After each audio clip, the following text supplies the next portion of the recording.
Les étirements avant effort diminuent le risque de blessure. Attention, non c'est faux. Charge un deadlift avec 70 kg d'un côté de ta barre et de l'autre tu mets que 20. Comment tu réagis à ça? Comment il se débrouille ton corps là? Comment il va se débrouiller au rugby quand tu n'as pas vu le mec arriver qui va tenter de te découper et tu vas réussir avec ton raffut parce que je vais au dernier moment et quand même à aplatir? Un sportif peut reprendre l'entraînement dès qu'il n'a plus mal. C'est fou. Est-ce que justement tu es déjà allé à contre-courant d'un staff technique, d'un entraîneur dans un objectif de santé et justement pour protéger les athlètes? Ouais. Il y a un danger vital pour la personne, et ben des fois faut dire non. Et des fois ça clash. Et ça m'est déjà arrivé. Le seul vrai clash de ma vie qu'il y a eu, c'était là où la discussion se crée tout le temps, c'est que par exemple un retour au sport, c'est pas guérir quelqu'un. Les sportifs amateurs se blessent souvent parce qu'ils s'entraînent trop. Les réseaux sociaux ont fait plus de mal que de bien à l'entraînement sportif.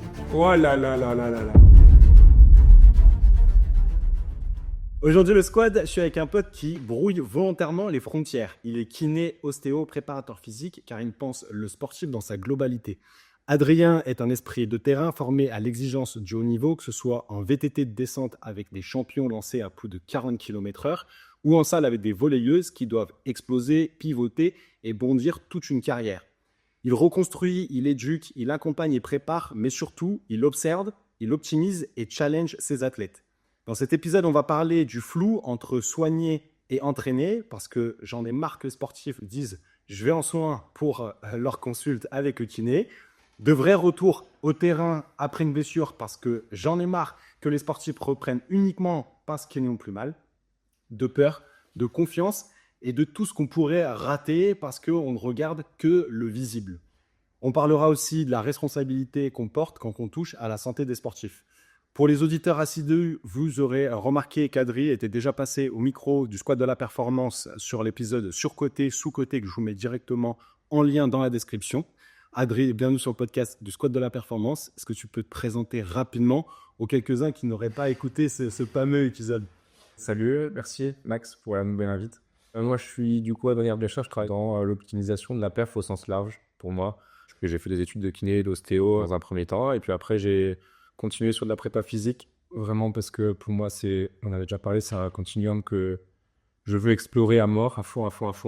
Et voilà, ma vie, c'est de gérer un peu en cabinet libéral et sur le terrain en me déplaçant avec des athlètes et des équipes, en faisant le consulting, en suivant pour essayer de, dans sa globalité, participer à l'optimisation de la perte d'un sportif ou d'une sportive, si le point de départ est la blessure jusqu'à la perf ou simplement optimiser la perf.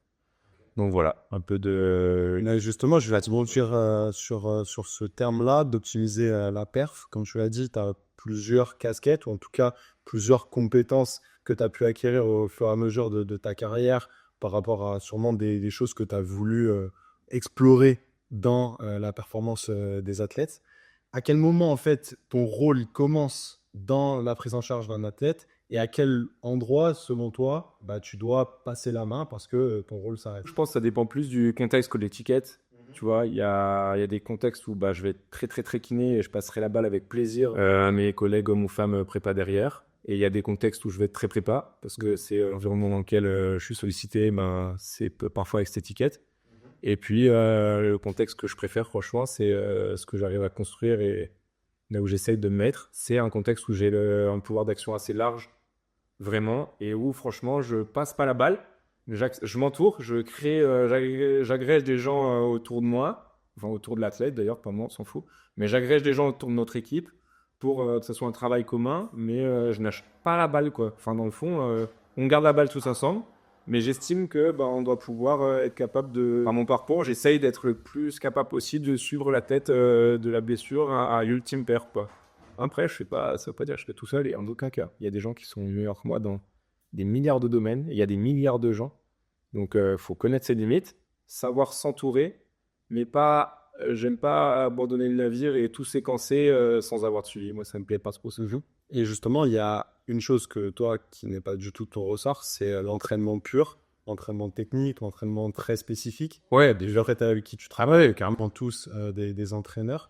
Est-ce que justement, tu es déjà allé à contre-courant d'un staff technique, d'un entraîneur et en fait, dans un objectif de santé et justement pour protéger les athlètes. Ouais, on a tous une responsabilité en fait quand on travaille et en fait le but c'est quand même que les gens ils puissent faire ce qu'ils veulent avec leur corps.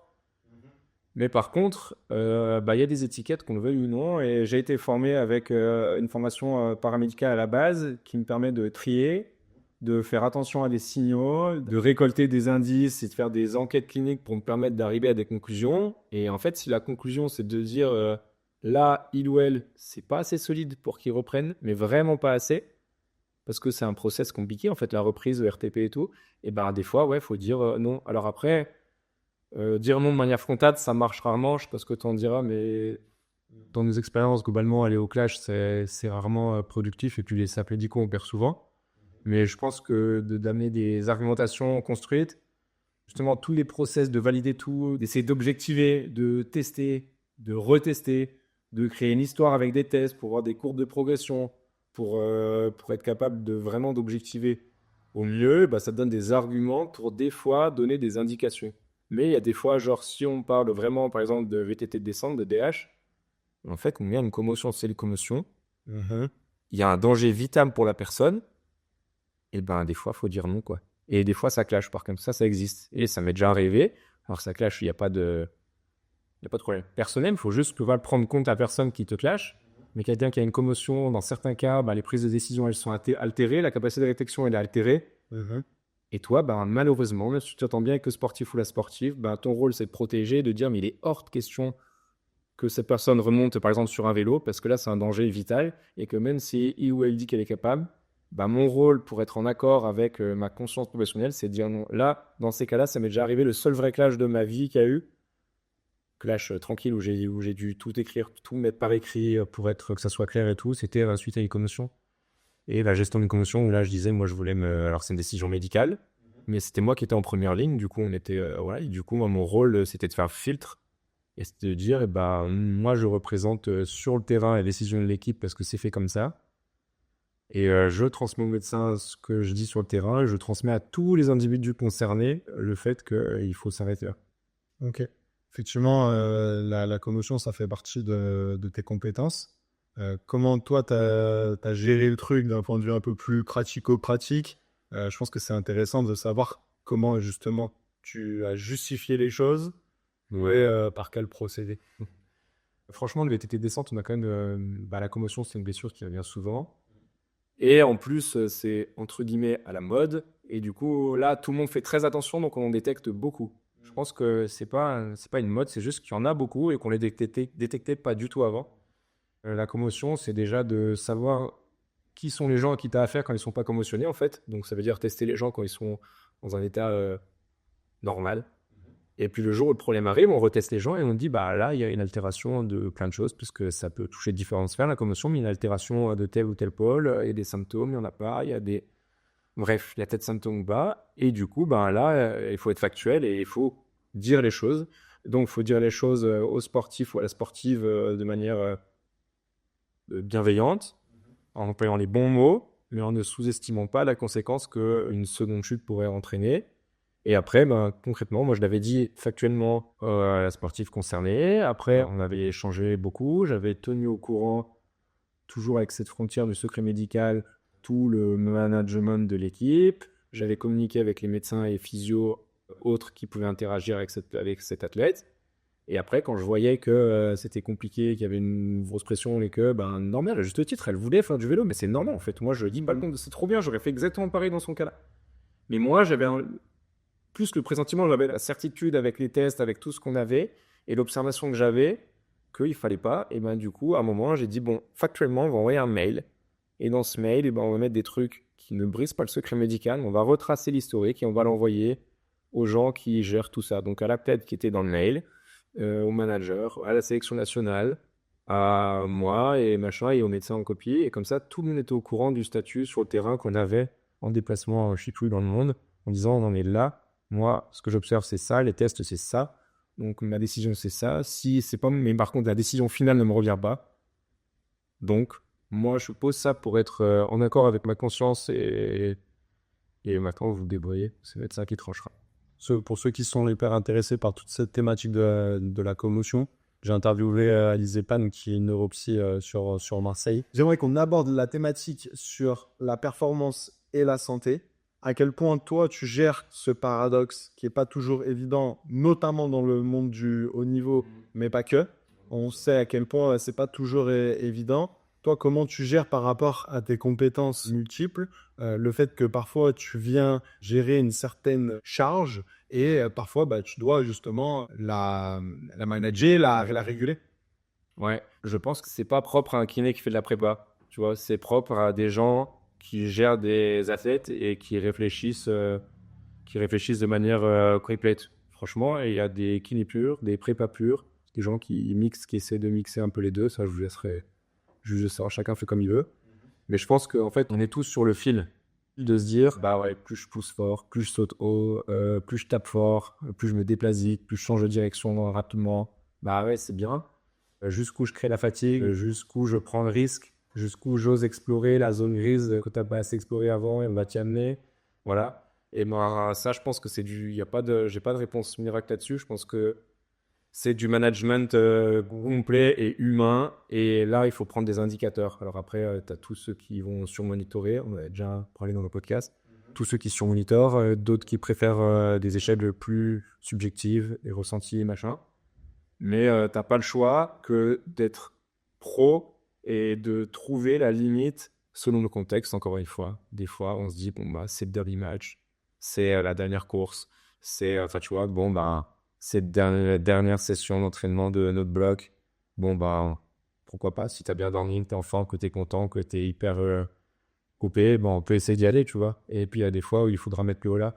Mais je pense pas que ce soit, enfin, tu vois, là, vraiment, pour le coup, c'est de la bonne intelligence, quoi. Il y a des entraîneurs hommes et femmes qui sont des monstres là-dedans, qui ont des corps d'athlètes qui se blessent peu ou pas du tout. Et là, tu te dis, bah, ils font peut-être quelque chose de mieux que les autres, mais alors après, quoi, si on avait la solution, on ne testerait jamais. Plus dur sur les groupes et sur les groupes hétérogènes que sur les athlètes individuels. Moi, vraiment, je trouve ça beaucoup plus simple de manager mes athlètes individuels en vélo, voile, machin. Enfin, c'est plus simple, plus facile d'avoir l'info. Le groupe, très hétérogène, plus dur, attention à pas se couper, attention à être très attentif, quoi. Okay. Et justement, pour étayer sur le rôle de chacun, selon toi, qu'est-ce que les kinés devraient prendre des préparateurs physiques et qu'est-ce que les prépas physiques devraient prendre des kinés? Wow, c'est super dur, réfléchis pas, c'est beaucoup me demander que de trancher là-dessus. Franchement. Non, il y a un peu personne, mais en gros, j'entends, mais bah non, mais de toute façon, j'enfonce des portes ouvertes, mais c'est la gestion de la charge. Il faut savoir planifier, en fait.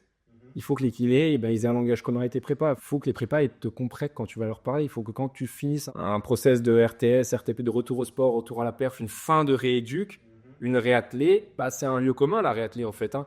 Mais du coup, il faut avoir un langage commun, quoi.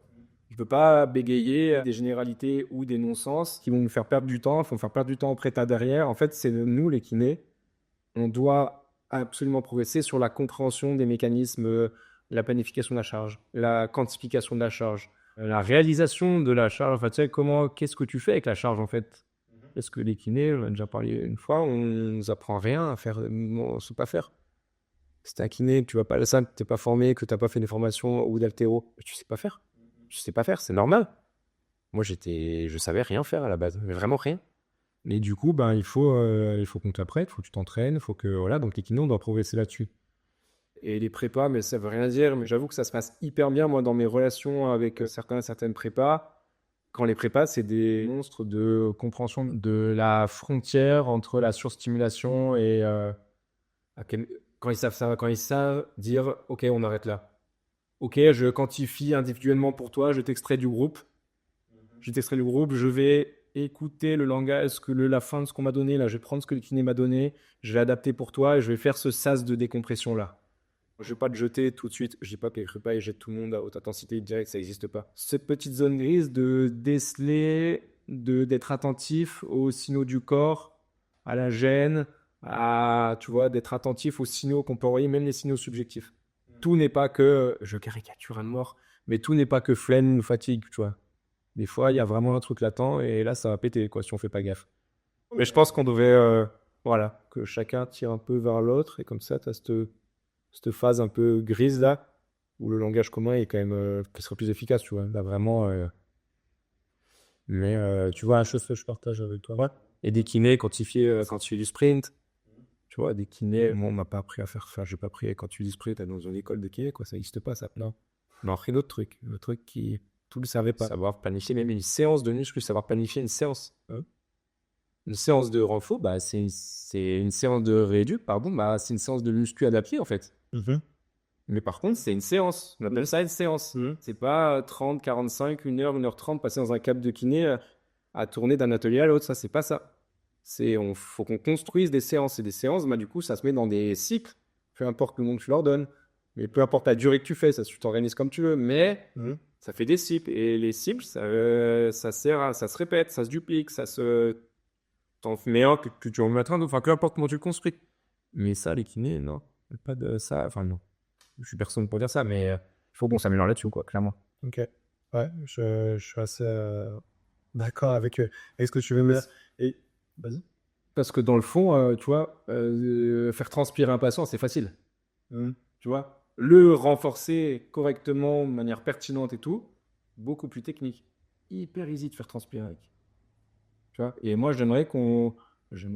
c'est cool quand on arrive à faire autre chose que juste les faire transpirer. Là où la discussion se crée tout le temps, c'est que par exemple, un retour au sport, c'est pas guérir quelqu'un. Le retour au sport, c'est rendre quelqu'un de prêt à faire sa nouvelle activité. Et du coup, on ne guérit pas et il n'y a pas un cut où on bascule dans je suis guéri, je bascule dans ma pratique. Non, ça n'existe pas. Nous, ce qu'on veut dire, et moi, ce sur quoi je veux toujours insister, c'est de dire on doit recréer un terrain propice à la performance sans peur ni appréhension, avec aucune limite physique ou psychique au truc. Et ben dans ce cas-là, et ben ouais, ça veut dire qu'il ne faut pas oublier de savoir comment ils vont et comment ils se sentent par rapport à leurs blessures. Et ça, c'est notre table de tester. Et c'est ton table d'envoyer ton athlète se faire accompagner par des psys, du sport, par des prestataires mentaux. Du coup, de les envoyer se faire accompagner, parce que du coup, ça c'est un gros écueil. Et ça, c'est la face immergée de l'iceberg. Ça, on ne le voit pas. Le test, il te fera le WBLT de la cheville contre le mur. Il ne va pas te renseigner sur l'appréhension, gars. Donc, attention à bien utiliser le bon test à bon escient. Et du coup, bah, là, pour répondre à ta question, moi, je dirais le version psy et ne peut jamais oublier le fait comment tu te sens en fait, après ta blessure. Est-ce que tu te sens capable de retourner, toi C'est pas est-ce que le coach t'engueule parce qu'il faut que tu ailles, c'est pas ça. Parce que ça, tu veux y aller. Mais est-ce que toi, tu te sens capable? D'accord? Ok. Mais est-ce que tes niveaux de force sont suffisants? Est-ce que ta mécanique pure est suffisante? Ou est-ce que tu as toujours un déficit de 20% d'un quadri à l'autre? Là, on ne bégaye pas. Mais en fait, juste, on n'invente rien. Les tests, les gens les connaissent. Et ceux qui ne les connaissent pas, franchement, en très peu de temps, vous allez les connaître. Juste, je vous encourage à bien les faire et à bien vous renseigner sur, ok, quels sont les cuts et à quel moment j'accepte de dire que mon test est validé ou pas. Mais une vitesse de sprint et une capacité à sprinter sans appréhension avec une vitesse suffisante, voire supérieure avant la blessure, ça c'est important aussi à tester, tu vois. Des tests d'agilité, agility test, tout, il y en a beaucoup. Les Illinois, ils ont modifié, machin. Tout ça, c'est hyper, dans certains sports, c'est des aptitudes qu'il faut retrouver, tu vois. Et ça peut te servir de marqueur, ça. Voilà. Il n'y a pas que des tests de force, en fait. On parlait des dynamos ou des plateformes. Mais, ou d'ailleurs, l'application MyJump, c'est une bonne manière de suppléer les plateformes qui coûtent bien trop cher. Et MyJump, ça coûte 20 balles dans la poche. Il y avait d'ailleurs Léo Veillant, là, mon des confrères, là, qui avait fait sur son mémoire. Là, j'avais encadré son mémoire sur justement le lien. Est-ce que MyJump est pertinent par rapport aux plateformes? Il a eu un prix, là, d'ailleurs, il n'y a pas très longtemps. Bravo Léo. Il a eu un prix pour son mémoire, côté incroyable. Franchement, il a fait un travail de ouf. Et en gros, la conclusion, c'est prenez MyJump, ça coûtera moins cher. Ça ne vous apportera pas les mêmes choses. Donc, sachez ce que vous testez. Mais dans le fond, avant de vouloir explorer une plateforme, explorer simple, mais explorer bien. Voilà, c'est vraiment le truc. Voilà. Et pour rester sur cette partie de confiance, d'appréhension, à l'inverse, comment toi tu procèdes dans la partie de réathlétisation pour justement pouvoir travailler sur ces facteurs-là? En gros, c'est l'anglais, on va la faire en français, mais la charge trop fort, trop vite, ou la charge trop peu, trop longtemps, globalement, dans les deux cas, tu vas pas avoir un effet ouf sur ta patiente ou ton athlète, quoi.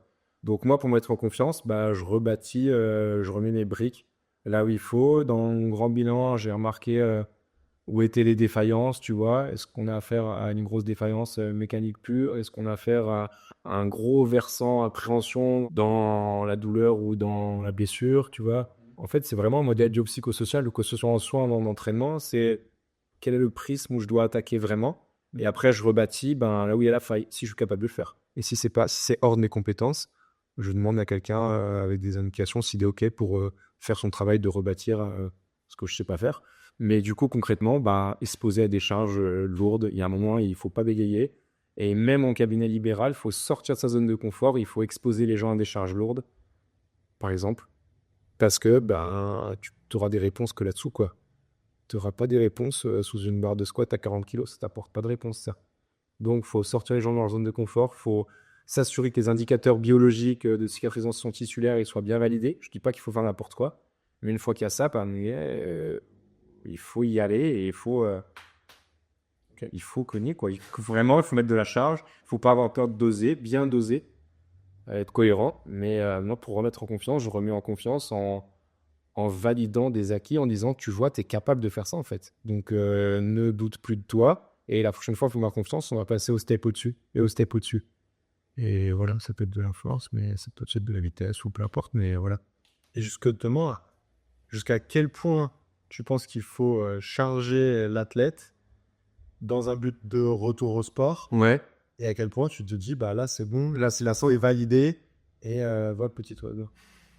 Il y a le fameux cut des 3 entraînements complets, sans appréhension ni douleur. Okay. Ça, c'est pas mal. Et de manière très conventionnelle, sur du suivi de sportif régulier, j'aime bien ce cut. Ok, moi, mes indicateurs au cabinet, très bien. Des indicateurs sont ouverts. On en reparle depuis tout à l'heure, mais tous mes tests sont ouverts. J'ai l'impression que tes questionnaires d'appréhension et ton ressenti subjectif sont ouverts. Tu me sens bien.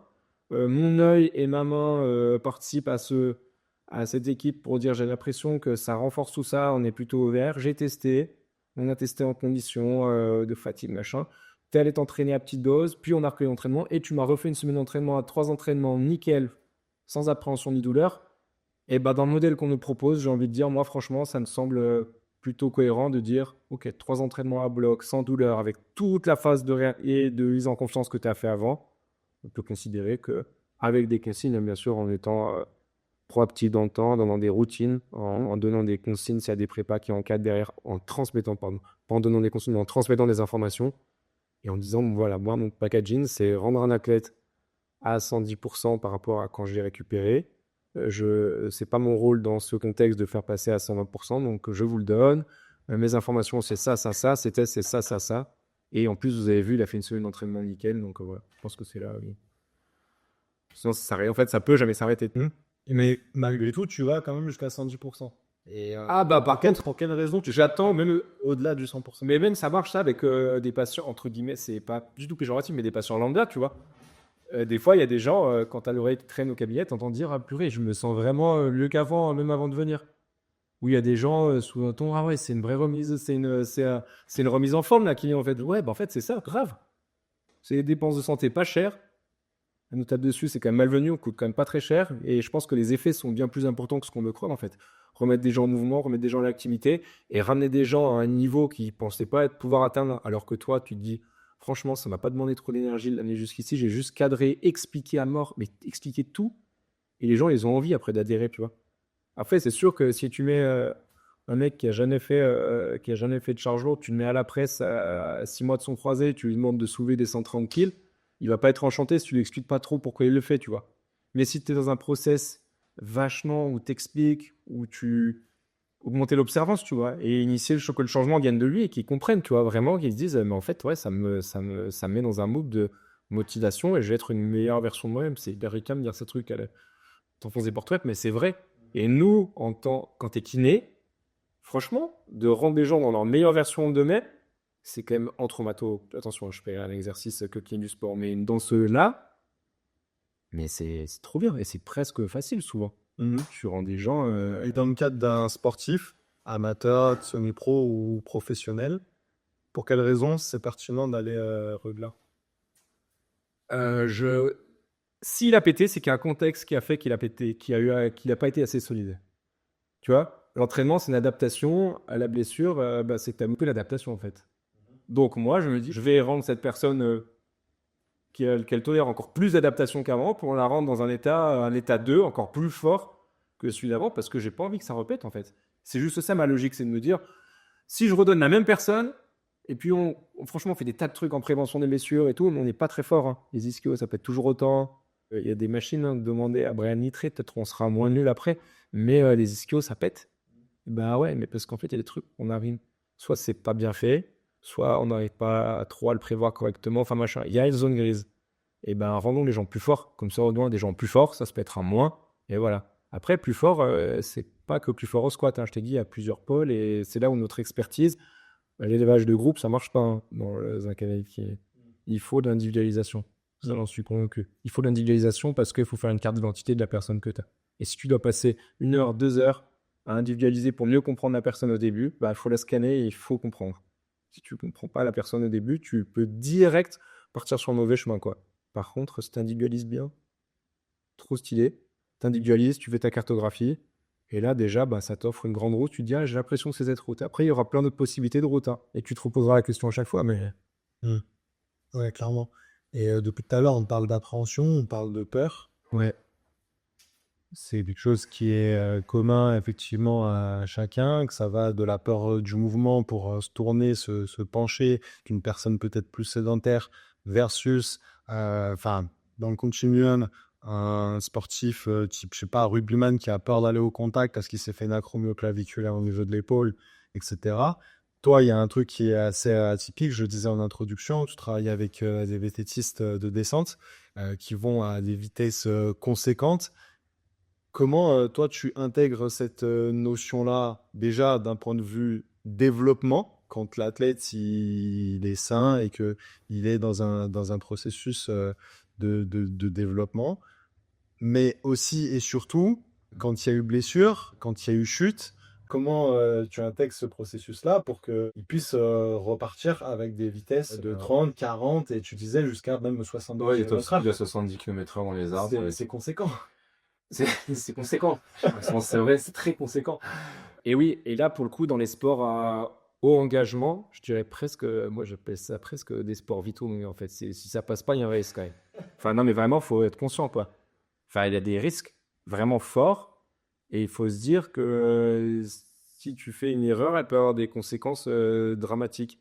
Et ben en fait, je pense d'autant plus qu'il faut les sports extrêmes, il faut pousser. Franchement, c'est vraiment un domaine que j'aime beaucoup, ces sports extrêmes. Il faut vraiment décaler le seuil et il faut se dire, là, de toute façon, c'est des sports à haut engagement. C'est des sports contre un chronomètre. Dis-toi que si factuellement, tu as un truc qui va pas, que ton genou qui a été opéré de l'arthrose, et c'est un cas actuel là, que je connais, que je suis là, ton genou opéré d'un croisé, s'il a réduit, t'as poussé, t'es revenu qu'à 70% et t'es pas revenu à 110%, mais en fait, mon gars, sur les manches de Coupe du Monde, il faut se jeter dans la pente et que de toute façon, plus ça va, plus les gamins commencent jeunes, plus ils sont spécialisés, plus ils sont forts, plus la densité du plateau mondial elle augmente, t'as plus rien à voir. Enfin, c'est risqué parce que tu prends le risque de t'exposer à nouveau à ton sport. Pire des cas, tu te refais mal parce que ton cas du genou, par exemple, tu n'as pas assez confiance dans ton ligament croisé, tu n'es pas capable de faire du single leg press à 150 kg parce que franchement, tes descentes, c'est des monstres, mais tu n'es pas capable de faire du single leg press, tu n'es pas capable de faire des fentes bigard chargées sérieusement, tu n'es pas capable de faire de la vraie plio qualitative, d'absorber correctement, de repousser correctement. Et en fait, quand tu es sur le vélo, ok, tu vas compenser parce qu'il y a tout un travail technique qui est monumental et tu peux te débrouiller. Mais en fait, le temps, tu vas le perdre. Parce que tu vas pas pousser assez fort, parce que tu vas pas engager assez fort, parce que tu n'as pas confiance en ton genou et du coup ça te trotte dans la tête, tu as l'impression que ça te déséquilibre sur le vélo. Et en fait le problème, même si dans le pire des cas je te disais il retombe pas, parce que j'ai pas du tout, j'aime beaucoup, j'ai pas envie qu'il retombe, j'ai pas envie qu'il se passe mal, mais le problème c'est que tu prends le risque que ces gens ils soient en détrime dans leur sport en fait, parce qu'ils n'y arrivent plus. Et du coup, c'est de ta faute. C'est quoi? Oui, mais il faut aller chez le psy, il faut faire suivre en prépa mentale. Ouais, mais on va pas envoyer les pauvres, les prépa mentaux et les psychologues. Si on leur envoie tout, à un moment, ils vont pas pouvoir gérer. C'est pas ça le thème. C'est qu'avant, on doit mieux travailler. Parce que on peut pas renvoyer un mec qui est selon lui, sur son échelle, il se dit, je suis à 70% des capacités. sur un vélo en Coupe du Monde, c'est qu'il y a un truc qui a été loupé. Et du coup, parce qu'en fait, là, du coup, tu crées juste soit un danger pour lui, ou s'il a de la chance, il échappe au danger, tu crées juste une tristesse. Et en fait, il kiffe plus son sport parce qu'il ne performe plus. Et en fait, il faut se dire que les gens, c'est leur métier, c'est leur gagne-pain. Donc, tu as des contrats. Donc, si tu ne performes plus, les contrats, forcément, c'est moins présent. Et après, tu vois, ça a des... C'est juste une vie, c'est pas grave, c'est juste du sport. Ouais, mais c'est des fois, il ne faut pas dire c'est juste du sport. C'est dans le temps qui t'est donné là-dessus sur ce planète, c'est de la manière que tu as choisi de t'exprimer pendant les 30 premières années de ta vie. C'est énorme. On ne vit pas 400 ans. Il faut se dire, il y a des gens, ils sacrifient de 7 à 37, 38, 40 ans, ils ont sacrifié ça pour une quête, une tâche. Et toi, tu vas leur dire, ça va, c'est juste du sport, ça. Non. C'est juste qu'en fait, on n'a pas assez poussé. Du coup, dans le sport extrême, et en particulier dans les TT de descente, il faut les accompagner, il faut trouver des clés, il faut travailler en équipe, très grosse équipe pluridisciplinaire pour jouer sur tous les aspects, pour redonner un athlète, mais qui a son plein potentiel, quoi. Parce que, donc encore, comme les autres sports, sauf que dans ma tête, je me dis, il y a quand même un danger qui est important. Et donc là, on partage surtout d'un point de vue global, voire davantage sur la partie physique, corporelle. D'un point de vue cérébral et cognitif, qu'est-ce que tu peux nous partager sur comment tu appréhendes les choses avec les athlètes avec qui je travaille, particulièrement peut-être sur des athlètes de sport extrême comme les TT de descente, sur cette partie de charge cognitive? Ouais, alors ça c'est le boulot, vous pouvez suivre, c'est qu'on fait avec Benoît Coulange, qui est un athlète français de TT de descente. Sur les réseaux, vous le trouverez. Et il m'a donné la chance je travaille avec lui depuis 10 ans maintenant dans ce milieu. Et ça fait 6 ans qu'il m'a donné la chance d'avoir un rôle bien plus large. J'ai commencé en étant kiné avec lui. Et après, j'ai un rôle que j'affectionne beaucoup et qu'on a construit tous les deux à la base, qui est un rôle vraiment plus large où je suis en charge de sa prépa physique depuis 6 ans. Il me fait confiance pour créer l'environnement de sa performance autour de lui. Voilà. Et du coup, je reviens à cette confiance et j'adore ça. Parce que, en fait, tout ce qu'on a fait ensemble, on ne pourra pas nous reprendre. Et du coup, il m'a fait confiance pour agrémenter, agréger au fur et à mesure autour de lui des compétences, des gens, pour que le but, c'est améliorer la perf. Et j'ai de la chance dans ce contexte de pouvoir, mais j'ai carte blanche, quoi. Ce mec m'a fait confiance. C'est génial. Du coup, on fait étape par étape. Alors, au début, on n'a fait pas de truc. Et après, là, les dernières étapes, c'était d'améliorer la compréhension d'une part de la biomécanique sur le vélo, avec plein de testing qu'on a fait avec Guillaume Rao, qui est un chercheur en biomécanique au Technopole à Marseille. Donc un docteur en bioméca, et on a réfléchi sur des trucs en biomécanique. Je ne vais pas tout dire, mais on a réfléchi sur qu'est-ce qu'on devait mieux régler, comment positionner peut-être différemment le corps dans l'espace sur certaines phases des sprints, des départs arrêtés. On réfléchit à ça, parce qu'il y a une partie mécanique. On a pu faire rentrer dans notre équipe au sens large aussi Laure Fernandez, qui est une docteure en neurosciences, et qui, avec elle, on a attaqué toute la sphère cérébrale, en complément de ce que faisait Guillaume. Et il y a Laure qui est arrivée, et Laure, elle nous a aidé dans tous les process de compréhension de qu'est-ce qui se passe dans le cerveau de Benoît quand il fait ça, les gars. Franchement, c'est pas trop. T'as envie de dire, ils sont fous, ils débranchent, c'est tout sauf ça. Dans les sports extrêmes, c'est tout sauf ça. Débranché, tu meurs à la fin. Hein. Eux, ils meurent jamais. Donc, tu débranches pas. Et en fait, c'est comprendre tout. C'est comprendre comment se dégrade la vue dans le temps, comment se témoigne la fatigue oculaire, où se place l'œil dans l'espace avec la dégradation de la fatigue périphérique. Ça nous a permis de comprendre un tas de trucs sur la compréhension des afférences sensorielles, d'où il prend l'information sur le vélo, comment on entraîne ses capacités à prendre de l'info, parce qu'en fait, c'est juste prendre de l'info plus vite. Moi, je fais du 8 watts 2 à l'heure, fait une pas à 1 à l'heure. Et pourquoi ? Parce qu'il me faut 10 minutes pour comprendre où est le caillou, comment je dois orienter mon corps dans l'espace pour passer. Et lui, ça se fait 1000 fois plus vite. Et 1 milliard de fois plus vite. Et du coup, ça va. Mais du coup, tout ça, c'est des phénomènes cognitifs. Ça veut dire ça s'entraîne. On travaille comment Benoît, il prend l'information, comment il réagit à l'information. Donc ça, c'est plein de petites vidéos que vous pouvez voir à droite, à gauche. Et Laure, elle nous a appris à mettre de l'ordre là-dedans. En plus de sa casquette de préparatrice mentale, parce que c'est elle qui gère ça aussi avec Benoît, mais de manière plus scientifique, elle nous a appris à à travailler dans des situations de fatigue cognitive et pas de fatigue physique. On fatigue le cerveau parce que des fois, quand tu es sur le vélo, bah ouais, c'est sûr, au bout de 2 minutes de descente à fond, oui, physiquement, il y a de la fatigue. Mais en fait, est-ce qu'il n'y a pas de la fatigue cognitive? Est-ce que tu es moins apte à prendre des décisions rapidement? Pourtant, c'est ça, déjà aussi de prendre des bonnes décisions jusqu'au bout rapidement. Donc, du coup, on a travaillé là-dessus. Comment il capte l'info? Est-ce qu'il utilise beaucoup ses yeux? Est-ce qu'il utilise beaucoup son toucher? La répartition de la pression, tout ça. Ça, c'est des trucs qu'on essaie de creuser et qu'on essaie d'entraîner. Alors, ça se quantifie moins facilement que de l'entraînement physique. Hein. Entraîner un cerveau, alors moi, en tant qu'IME, j'apprends ce qu'on me donne en savoir théorique. Et après, j'essaie de transposer ça en kiné-entraîneur sur le terrain, quoi. Mais les retours, pour l'instant, à quantifier, c'est dur. Alors, C'est quoi un petit peu justement ton approche par rapport à tout ça? Parce que c'est vrai que j'ai interviewé Laure dans un podcast précédent qui nous donne beaucoup de billes d'un point de vue vraiment théorique. Toi, tu es vraiment proche d'elle d'un point de vue professionnel, justement dans cette collaboration avec Benoît, entre autres. Toi, comment tu intègres ça d'un point de vue pratico-pratique ouais, dans... pratico-pratique, bah, un exemple parmi d'autres, c'est, alors, en gros, c'est soit enrichir l'information que tu lui donnes pour les afférences, tu vois, soit l'appauvrir, mais il faut créer un truc qui lui demande de s'adapter. En gros, soit je me mets à te hurler dessus en parlant trop fort, soit je me mets à chuchoter super bas, mais dans les deux cas, il va falloir que tu fasses un effort de gestion pour que ça soit tolérable pour toi. Et ben nous, par exemple, un des trucs qu'on a fait, c'est on a quantifié et qualifié des sessions d'entraînement sur vélo avec des lunettes stroboscopiques. Des petites lunettes que tu as sur les yeux, qui te troublent l'afférence visuelle. Alors, selon les lunettes, les modèles, eh ben, tu as plein d'entrées, tu as plein de modes différents, tu parles de troubler comme tu veux. Mais du coup, concrètement, on a pris un mode qui troublait Benoît, pas trop, pas Kiver, mais pas trop peu, toujours dans la logique de pas trop peu s'entraîner ou pas trop s'entraîner, mais qui le perturbe un peu. Et ben, c'est pas compliqué. Tu fais un run sans lunettes, tu le chronomètres, tu remontes sur le vélo, on remonte en haut de la piste, tu mets tes lunettes, ça clignote dans tous les sens, tu fais le même run avec tes lunettes et le casque. Et tu y vas. Et là, eh ben, tu lui demandes de travailler à l'adaptation. Le geste parfait, franchement, il existe en laboratoire, le geste parfait. Peut-être je ne connais pas ce domaine, mais un service au tennis. Mais ils ne savent pas tous pareil. Je regarde beaucoup de sports. En fait, il y a plein de manières de servir différentes. Donc, en fait, c'est enseigner un geste parfait sur un individu strict. Mais est-ce que toi et moi, on répondrait pareil à l'enseignement du geste parfait, tu vois?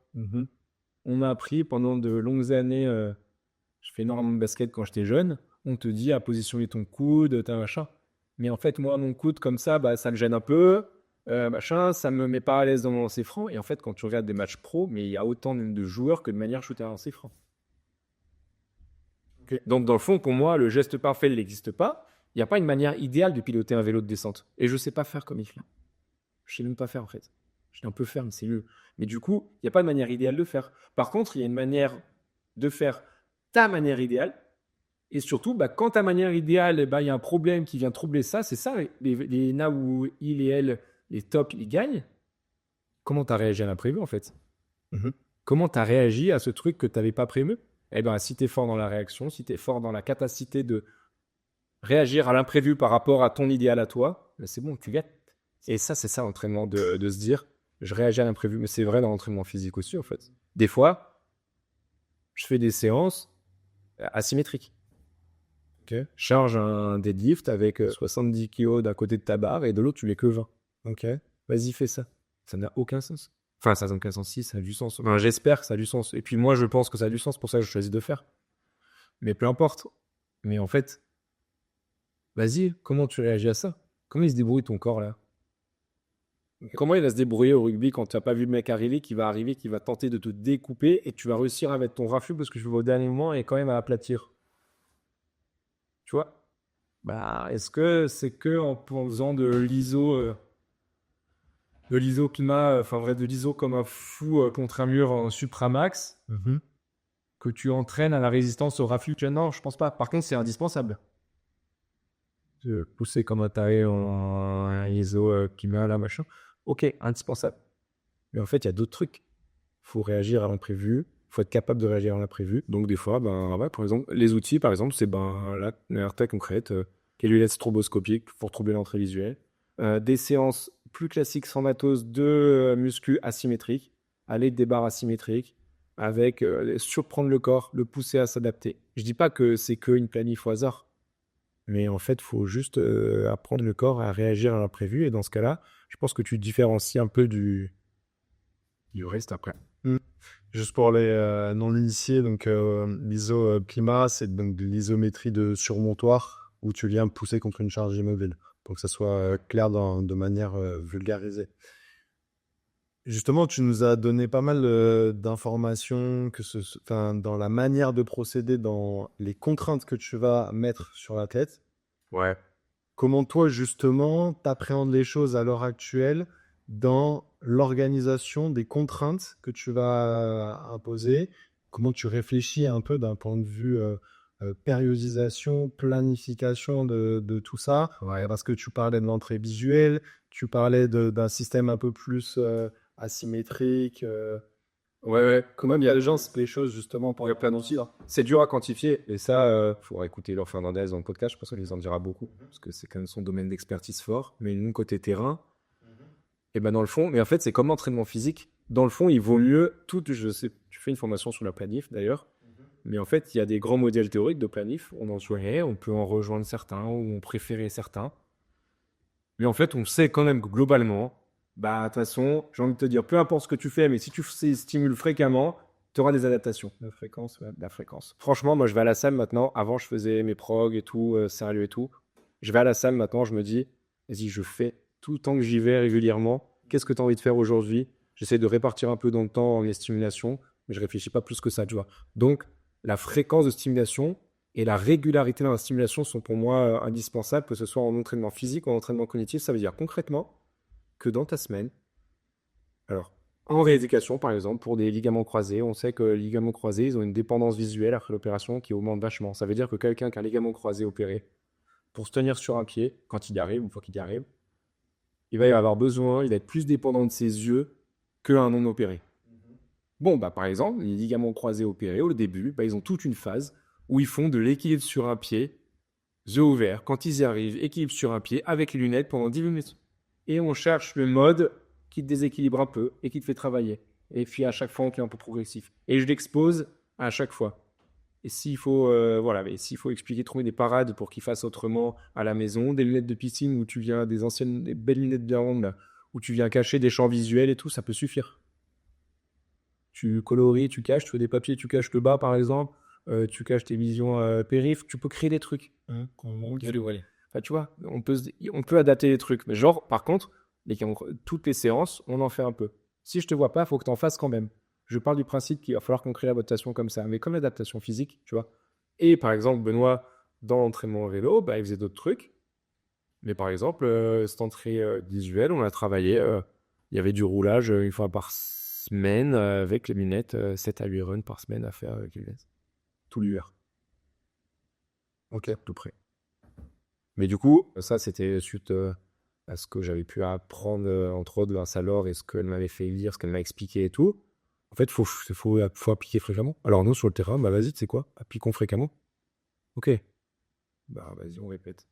Et du coup, bah, voilà. Par contre, quantifier, c'est dur. Comment tu quantifies des progrès? Je me sens plus à l'aise dans ce mode avec les lunettes. Ok, bah augmentons un peu le temps. C'est un jeu entre l'ouverture et la fermeture. Bah augmentons un peu le temps de fermeture. On va voir un peu ce que ça donne. Et voilà, on joue, on essaie de surprendre un peu le cerveau pour essayer de comprendre des trucs encore et encore. J'aimerais dire, franchement, on en reparlera dans 5 ans et on verra, peut-être qu'on aura appris plein de trucs et peut-être que je te dirai, j'ai fait n'importe quoi, mais et attends, ils sont avec moi, peut-être. Et ben, en tout cas, s'en rendre compte dans 5 ans, ce sera déjà pas mal. Ouais. Et puis peut-être que ça aura plus servi. Carrément. Pour passer sur la dernière partie de ce podcast, tu es déjà habitué à la notion de surcoté, sous-coté. J'aimerais qu'on fasse cette fois-ci un vrai faux. Très simple. Je te donne des phrases et toi, juste, tu me dis si c'est plutôt vrai ou plutôt faux pour toi. Un sportif peut reprendre l'entraînement dès qu'il n'a plus mal. Ah non, ça revient à... C'est fou. C'est ce qu'on disait tout à l'heure. Ça revient à... On prend pas l'entraînement quand on est guéri. On prend l'entraînement quand on est prêt. Exactement. Les étirements avant effort diminuent le risque de blessure. Attention, là, faut pas en faire un réel de ça parce que là, il va y avoir ma gare après. Non, c'est faux. Ça, c'est faux. Voilà, cette partie est fausse. Est-ce que tous les sportifs devraient faire du gainage? Si par gainage on entend autre chose que de la planche pendant 4 minutes et pour faire un concours de planche de gainage antérieur, oui, tout le monde doit passer par des process de core stability et de capacité à maîtriser la déformation du corps dans l'espace. Le renforcement à l'élastique uniquement suffit après une blessure ligamentaire. À ne provoquer. Non, franchement, les élastiques, c'est bien. Mettez-les dans un sac, faites des jeux avec, faites des échauffements, peut-être, des débuts d'échauffement, des éveils musculaires. Et malheureusement, le vrai renfort, ça passe par de la charge. Le repos total est la meilleure solution en cas de tendinite. Ok, donc ça, c'est faux. On le sait vraiment. Ça, il faut un repos, ce qu'on appelle un repos relatif, et faire de la charge progressive. Ça pourrait être l'objet d'un podcast énorme. Il y a des podcasts sur la prise en charge tendineuse qui sont passionnants. Mais en gros, si vous avez une tendinopathie, une tendinite dans le langage courant, c'est bouger sans avoir mal et c'est renforcer le tendon. Le tendon, c'est un tissu vivant. C'est très proche du muscle, bien plus qu'on le pensait. Et du coup, ça s'adapte. Il faut le mettre en contrainte pour qu'il s'adapte et qu'il s'entraîne et qu'il devienne plus fort aussi. C'est l'histoire de devenir plus fort, en fait. Celle-ci, elle est un peu triple. Les sportifs amateurs se blessent souvent parce qu'ils s'entraînent trop. Faux. Franchement, non. Après, c'est dur le sportif amateur parce que c'est plus dur de gérer. Je pense que, je sais pas si ceux qui nous écoutent seront d'accord, mais c'est plus dur d'être sportif amateur que d'être sportif professionnel. En fait, d'être sportif professionnel, tu as des squads autour de toi, le squad de la paire. Tu as des gens qui t'aident, tu as plein de gens qui te conseillent, tu as du temps pour t'entraîner, tu as du temps pour te reposer surtout. Et le sportif amateur, c'est pas tant qu'il s'entraîne trop en fait. C'est que toute la partie immergée de l'iceberg, mais elle est monumentale. Ça veut dire qu'il va s'entraîner, ça ne veut rien dire s'entraîner trop. Il peut pas s'entraîner trop, il n'a pas le temps de s'entraîner trop. Par contre, il n'a pas assez le temps de se reposer. Il n'a pas assez le temps d'avoir un repos psychique et physique. Il n'a pas assez le temps de faire du renfort adapté, spécifique, des vrais procs de renfort à côté de son sport spécifique. Et c'est pour ça que ça pète. C'est parce qu'en fait, quand il s'entraîne ou qu'il joue, mais c'est trop éloigné de son prisme, de son entraînement dans la vie courante, quoi. Et du coup, il y a trop un delta important. Ouais, et ce delta, il crée la blessure. Intéressant comment tu as détaillé ça. Une bonne préparation physique doit faire transpirer. Ah, mais c'est drôle. Tu m'avais pas dit les questions. Du coup, je redis, c'est vraiment des belles passes décisives. Faire transpirer quelqu'un, c'est facile. L'entraîner sérieusement, c'est plus difficile. Donc, une bonne prépa physique, vraie, ça doit faire transpirer à un moment ou à un autre. Ça, je pense vraiment que c'est pas possible autrement parce que tu pousses le corps à un moment dans ses retranchements. Et comme on disait, il est question de passer de 92% après l'été et les vacances, ou même des fois plus bas, à 110 direct en début de saison. Et peu importe la saison, peu importe le sport. Donc, il faut transpirer, mais transpirer intelligemment. Et c'est vraiment s'entraîner du hockey, mais s'entraîner intelligemment. C'est gavette aussi. C'est vraiment ça, c'est le train hard, but train smart. C'est vraiment la phrase qu'il faut retenir, je pense. Un kiné doit toujours valider le retour au sport. Ça, c'est marrant, parce que du coup... J'avais lu une conf de Boris Golanovic. C'est en Suisse, exactement. Passionnante. Et vraiment, quand je dis passionnant, c'est passionnant sur le fait que les soignants ne devaient pas être des gourous. Ça m'avait beaucoup inspiré, cette conf. Et il y a eu des arguments, je crois qu'il en avait donné 10, sur le fait que les soignants ne devaient pas être des gourous. On avait fait un workshop d'une heure et demie à l'EFLI, c'était vraiment génial. Et dedans, il nous avait présenté l'étude que j'utilise maintenant dans la formation, c'est une de mes diapos souvent. D'ailleurs, elle demandait une formation, il demandait à plein de professions quelle était la profession la plus à même de juger du retour au sport. Donc, il demandait à des kinés, des médecins, des entraîneurs, même des chiroostéostates, donc il y avait plein de trucs différents, mais genre 7-8 professions. Et du coup, qu'est-ce que les gens répondaient à cette question ? Eh bien, chaque profession répondait que c'était elle qui était la plus à même de gérer le retour au sport. Donc franchement, mec, si je te dis c'est les kinés qui doivent gérer le retour au sport, mais du coup, ça veut dire que j'ai rien compris. Non, et du coup, en fait, l'idée, c'est vraiment de créer, tu vois, tu mets au centre un athlète, et tu mets toute une galaxie d'individus qui travaillent autour. Il ne faut pas se croire poule boca dans le train. Tu vois, ça se trouve, il y aura 2 prépas, ça se trouve, il y aura 3 kinés. C'est pas grave, tout le monde travaille, des médecins, des kinés, des machins. Chacun son expertise. Mais le but, c'est pas que tout le monde donne son information de manière individuelle à la tête, parce que la tête, il va se retrouver à devoir synthétiser un truc dont il n'est pas capable d'avoir tous les tenants et les aboutissants. Et à la fin, c'est lui qui va choisir dans tour au sport. C'est la tête qui choisit, en fait. De toute façon, on ne va pas le bloquer physiquement. Bien sûr. Au bout d'un moment, tu vas l'engager, tu le payes, il veut jouer, tu te dis, bah, de toute façon, tu as signé noir sur blanc, tu veux jouer, bah, de toute façon, on peut. Dans quelques cas, on va dire non, la commotion et tout. Mais voilà, c'est la tête qui tranche. Mais du coup, pitié que tout le monde ne donne pas son avis de manière directe et unilatérale. Non, en fait, tous les gens qui travaillent autour, eh ben, ils mettent en commun, ils font une synthèse commune avec des critères plus ou objectifs, des tests, tout le monde en parle, ou des critères subjectifs, chacun a sa subjectivité, on met en commun et on transmet une information commune qui va à la tête. Et du coup, ben, le retour au sport, c'est cette décision commune.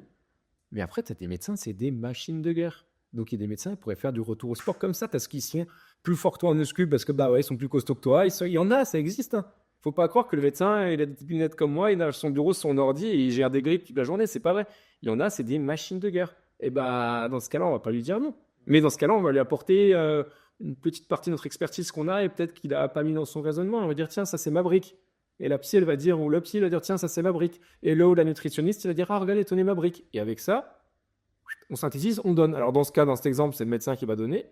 Et puis moi, genre dans mon monde, dans les environnements où je travaille, eh ben, c'est plutôt le qui les prépare qui donne. Parce que c'est plutôt moi souvent qui vient prendre les infos, synthétiser avec les médecins qui font confiance et donner à l'athlète. Ok. Mais dans le fond, non, pas que le kiné. C'est mort. Les réseaux sociaux ont fait plus de mal que de bien à l'entraînement sportif. Oh là là là là là là. Je pense qu'ils ont fait plus de bien. Parce qu'en fait, les réseaux sociaux, mine de rien, eh ben, malheureusement, tout le monde y passe, maintenant, les gens qui choisissent d'y passer du temps, malheureusement, ils passent beaucoup de temps. Et du coup, de voir des gens qui s'entraînent, globalement, je trouve que c'est hyper bénéfique. Alors après, si les gens, ils sautent partout, ils font des trucs avec lesquels tu n'es pas forcément en accord, là, la mode n'est pas tant à la mode du Bosu, bah, on n'est pas trop d'accord, des fois, pour certaines utilisations, machin. Mais en fait, je préfère quand même que les gens voient des gens qui s'entraînent plutôt qu'autre chose. Et du coup, je me dis, si ben, les réseaux permettent de démocratiser, qu'il y a plein de manières de s'entraîner différentes, qu'il y a plein d'entraîneurs, hommes et femmes différents, qu'il y a plein d'expertises différentes, bah, franchement, moi, je trouve ça bien. Moi, perso, j'adore. Franchement, je suis j'en suis des centaines de coachs, entraîneurs, prépa sur Instagram, parce que je dis ça, mais c'est ou LinkedIn et tout, mais c'est passionnant. Franchement, il y a des gens, ils ont des très hautes expertises. On pourrait les. Et puis des fois, t'es pas d'accord avec eux. Tu vois, genre Aurélien Sabderaba, des fois, il te déclenche, mais c'est génial parce que des fois, c'est un puits de science. Des fois, il te dit des trucs et puis des fois, t'es pas d'accord. Mais en fait, c'est ça qui crée le truc. Mais des fois, c'est des machines. Mais il y en a. Mais enfin, j'ai pensé à des réels dans ma tête, là, mais il y en a plein. Et je pense vraiment que pour le coup, ça fait du bien parce que même quelqu'un qui est dans son canapé, qui scrolle sur son téléphone et qui, par un malheur de l'algorithme, arrive sur une meuf qui fait des squats à la salle à 150 kilos, je dis waouh, stylé, je vais faire ça aussi, tu vois. Enfin, j'en sais rien, c'est un peu binaire comme raisonnement, mais écoute, ça fait du bien, ça démocratise, ça évite de croire qu'on est dans une secte. Que tu vois que c'est un truc mystérieux, non, en fait, c'est facile. Ouais. Faut juste prendre 2 secondes pour réfléchir, bien cadré, et après, une fois que c'est bien cadré, c'est simple, t'apprends et tu reproduis, quoi. On enverra l'épisode à Aurélien. Je sais que parfois il l'écoute. Et ouais, c'est stylé, ce moment, son contenu revient, et il y a des besoins, je trouve ça bien, parce qu'il démocratise vachement plein de trucs. Il en parle, et des fois, il se prend le chou avec des gens, et puis après, il y a de la synthèse qui est faite. C'est cool. C'est trop bien. Il y en a plein, et franchement, et Samuel Breton, là, de Smart Training, j'adore. Puis il y a des contenus hyper pédagogiques, tu vois, c'est un mec avec qui j'échange beaucoup, mais t'apprends des trucs de fou. Et en fait, c'est quand même des fois ça m'a même en tant qu'entraîneur, prépa, thérapeute du mouvement au sens large. Franchement, mais t'imagines le luxe? Des fois, je suis posé là, en scanaf, et genre, je passe un quart d'heure, j'ai lu 2 posts et j'ai appris des trucs. Alors après, c'est pas dire que tu vois, tu peux pas te contenter de ça. Hein. Mais ça pousse quand même à aller creuser. Si t'as envie d'être curieux ou curieuse, c'est quand même génial. C'est une porte ouverte sur un monde de temps que tu peux aller creuser, quoi. Après, il faut lire des livres et des papiers, et essayer surtout, tu vois. Il faut t'entraîner toi. Il faut aller essayer, tu vois, les séances que je donne, bah, je les essaye, quoi. Enfin, franchement, j'en donne beaucoup à plein d'athlètes.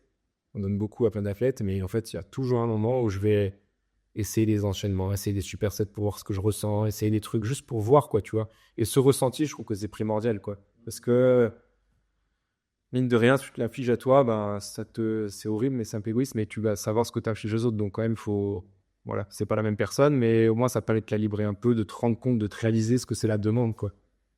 Cliquer sur une appli ou écrire à la main et envoyer ou faire un PDF, c'est facile, globalement. Mais savoir concrètement, tu construis ta séance, tu la mets à un chat, ça t'en a pris une demi-heure. dis-toi qu'il y a des gens, ils vont passer 2 heures à la salle à cause de toi quand tu as fait ça. Et que si l'enchaînement il est mal fait, que si c'est mal réfléchi, que si tu vas aller de la salle à l'autre, que si les os sont tous trop durs, que tu as fait une séance où il y a trop de trucs trop chargés tout le temps, et en fait, c'est mieux. Il faut juste réaliser ça. En fait, des fois, tu crées tout seul, mais c'est des humains qui vont réaliser ce que tu as demandé quand même. Faut imaginer ce que tu fais dans la vie quand même. C'est comme du sport, on disait tout à l'heure, pour jouer, mais c'est du tanguy, quoi. Donc, respectons et réfléchissons, quoi, de ce que, voilà. Comme important. Carré. Ça fait quoi, près de 15 ans que tu es dans le milieu? Bon, on ne dit pas. Ça calait 15 petites années, ouais. Jason, justement, je projette dans les 10-15 prochaines années. Tu as, je pense, beaucoup évolué dans ta pratique. Comment toi, tu vois l'évolution de la performance dans le monde du sport dans ces 10-15 prochaines années? Le truc un peu génie, c'était plus jeune, plus spécialisé, plus fort, tu vois. J'ai envie de te dire, j'ai l'impression qu'on a encore, il y a quand même des trucs qu'on peut améliorer. Et alors, il y a toute une portion où je me dis, bon, on va en apprendre plus sur la physiologie musculaire. C'est peut-être pas là où on en apprend le plus, mais sur le cerveau humain, on a beaucoup de choses à apprendre. Donc peut-être qu'on va pouvoir encore améliorer les athlètes. Peut-être qu'ils pourraient nager encore plus vite parce qu'on arrivera à comprendre un peu plus de trucs sur leur cerveau. J'en sais rien. J'aimerais comprendre vraiment moins de mystère sur le cerveau. Franchement, j'aimerais savoir. Donc je pense qu'on va encore, les records, ils sont pas imbattables. À un moment, on va réussir. Voilà. Après, problème, le rapport au dopage. J'aimerais bien savoir ce que ça va être dans 15 ans, pendant le dopage. Je sais pas comment, est-ce qu'en fait vraiment les records vont être battables ou est-ce qu'on a affaire à des records trop compliqués à battre parce qu'il y a trop de dopage, j'en sais rien déjà. En fait, j'aimerais bien avoir ce recul de me dire ah bah on aurait pu remarquer ça il y a 15 ans quand même.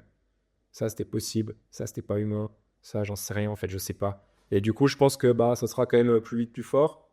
Ça c'est sûr. Ça j'aimerais en tout cas qu'on continue à être capable pour ceux et celles qui veulent adhérer à ça et qui veulent aller plus vite, plus fort, bah, qu'on soit capable de les accompagner, que nos connaissances elles évoluent encore. Mais pour ça, bah, c'est toujours pareil. Là, on est en France.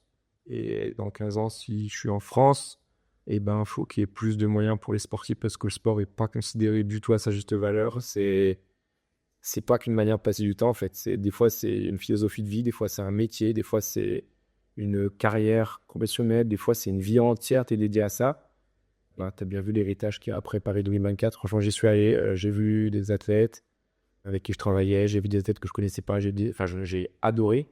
On nous a fait plein de promesses et je récupère des athlètes post-jeu là. Et ben là, des athlètes de l'équipe de France de voile, il y a le Lyon avec qui je travaille, ça ils cherchent toujours, là ils gagnent plus de financement, il faut retrouver des financements, les entreprises elles sont plus là. Donc tu vois, dans 15 ans, j'aimerais voir si on a réussi à pérenniser ça, parce que je pense que le plein potentiel des athlètes, on le perd parfois parce qu'il y a des athlètes qui n'ont pas les moyens techniques, humains et financiers d'aller explorer leur potentiel. Et de manière très terre à terre, bah, c'est même pas mon métier ça, mais je pense que déjà, si on mettait certains athlètes bien lieux dans des meilleures conditions, bah déjà ils pourraient augmenter leur PR et leur personnel best vraiment de manière significative. Donc j'aimerais qu'on arrive à être plus fort et plus forte, plus rapide, plus sauter plus haut, dunker encore plus dans les matchs de basket. Vas-y, on veut du spectacle parce que c'est ça en fait. Je veux que les sportifs soient épanouis, mais je veux aussi que sur le pôle, il faut qu'on les accompagne, il faut qu'on joue le jeu parce que là c'est pas possible en fait, c'est pas des animaux de cirque. Hein. Là, mon gars, ça nous a régalé à Paris 2024 et puis là on attend. On verra en 2030 pour ceux qui font les sports d'hiver, machin, mais enfin, c'est pas sérieux quoi. Enfin, en fait, c'est des humains qu'il faut vraiment penser qu'il y a toute une vie derrière. Quoi. Donc, voilà. Ouais, et j'aimerais toujours travailler là-dedans, quand même. Justement, tu parlais de dopage pour les auditeurs qui sont un peu plus récents sur le squat de la performance. J'avais fait un podcast il y a plus d'1 an avec Miguel Galan sur cette thématique. C'est un des best-sellers, ouais, des plus écoutés. Je le mettrai directement en lien dans la description. Je vais te poser ma dernière question, ma question passe décisive. Qui aimerais-tu entendre passer au micro du squat de la performance? Ben, Alizé Pan et Laure Fernandez, c'est des femmes inspirantes et des domaines que je trouve ça des domaines passionnants, donc je suis vraiment content qu'elles soient passées. Il y a il y a des femmes inspirantes, que ce soit des sportives. Dans l'entraînement, il y a mon côté athlète. Marie Vatten, c'est une nageuse française avec qui j'ai eu la chance de pouvoir bosser, humainement et professionnellement passionnante. Et je pense qu'elle a une histoire avec son sport qui est assez inspirante. Je parlais de Jérémy tout à l'heure, Jérémy Long, qui est athlète en équipe de France de voile, qui fait plusieurs fois les Jeux, avec qui je bosse, qui a un beau palmarès, qui est champion du monde de K70 et tout, et vraiment, vraiment inspirant, un recul. C'est un athlète qui a mon âge, 37 ans, et qui a un recul sur sa pratique assez passionnant, et qui a un côté, qui a un rapport au sport très humain et assez cérébral. Et ça, j'aime beaucoup. Après, en soignant ou en prépa, en fait, j'en repars, mais tout à l'heure, j'ai parlé, je parle de gens peut-être qu'on entend forcément un peu moins, mais Samuel Breton, qui est le prépa de Metz Handball, genre passionnant.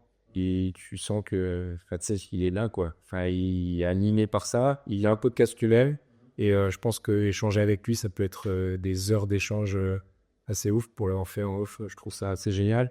Il y a Morgane Seves, Morgan Sek, qui est une ancienne qui est de l'équipe de France du judo, qui travaille en Azerbaïdjan maintenant. Donc ça, t'en connais beaucoup des femmes qui sont parties à l'aventure, travailler dans du judo en Azerbaïdjan. Le background est assez ouf. Pareil, elle a une chaîne Insta qui s'appelle Les Athéniennes, d'ailleurs. Christina, oui, ok, je vois. Et un puits de connaissances. On échange beaucoup sur tous les process de RTP, à base de vocaux. Attention, les vocaux de plus d'une minute, c'est un peu sociopathe, hein, c'est du harcèlement. Mais sur des vocaux, tu sais, pour le RTP des judokas, créer des trucs, elle est vachement dans la création et dans la spécialisation d'appliquer ça à son judo, tu vois. Enfin, parce que c'est son monde, et la démarche est ouf. Et quand la démarche est ouf au point de te dire, vas-y, Mali, elle est en Azerbaïdjan, quand même stylé. Je pense que tu pousses le truc et que tu as envie d'en parler. Donc voilà. Petit biais affectif forcément, mais Hélène Perrin travaille avec l'équipe de France d'athlétisme, elle fait les Jeux à Tokyo, et qui en parallèle est la kiné entre guillemets résidente du Ballet National de Marseille et de la Horde. Assez fou ce domaine, ce monde de la danse, ce monde de l'appli, vu de l'intérieur depuis des années, il a pas mal évolué. Enfin, c'est des mondes, voilà, de 3 invités ou les postes très spécifiques, tu vois. Il y a Rémi Vijano qui travaille avec l'équipe de France de gym. Et genre ça, c'est quand même spécifique. Tu es quand même un homme de 37, 35, 37, 40 ans qui travaille avec des athlètes qui sont super précoces dans ce monde, toi. C'est vraiment un sport, oui. Qu'est-ce que tu fais? Comment tu les accompagnes? C'est pas le même accompagnement que moi, en fait, tu vois. Donc, qu'est-ce qu'il leur dit? Comment on gère des athlètes de stage? Comment on gère des athlètes qui sont poussés, je sais pas si vous vous rappelez, Émilie Le Bennec, avec qui j'ai fait les études d'ostéo. Elle avait 16 ans pour être championne olympique. C'est ce que c'est d'avoir une championne olympique de 16 ans. Comment tu la gères au quotidien? Comment tu l'aides? Ça, tu vois, ce serait passionnant de savoir. Aller explorer des trucs que je connais. J'aime trop écouter les podcasts quand les gens m'offrent des noms que je connais pas du tout, quoi.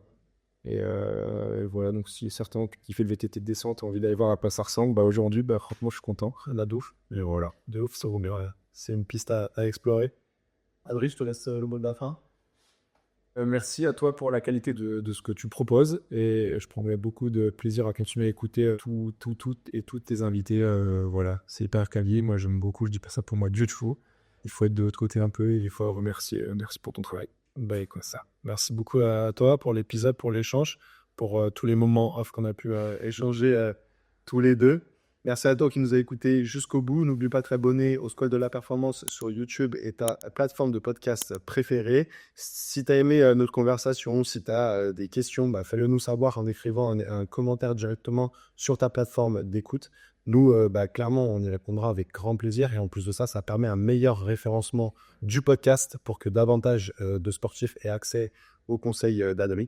Nous, on se retrouve chaque mercredi à 18h avec une alternance d'interviews comme ici et d'épisodes en solo.